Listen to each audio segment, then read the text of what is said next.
Hello everyone, my name is Mansi Makeja and I am working as an investment banking intern with inSAKE Solutions.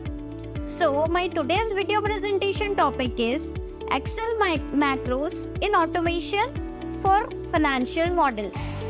So basically, since our childhood, we are familiar with the word Excel.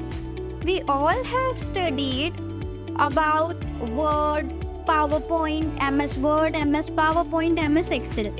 But we have not gone through in depth of Excel.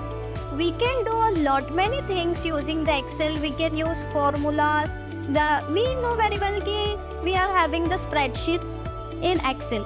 But by using that spreadsheets, how we can prepare the financial models of a company, then how the macros are essential for the automation of the process, automation of the calculation process, then it is very helpful in saving time and efforts when we are dealing with the long modules, right?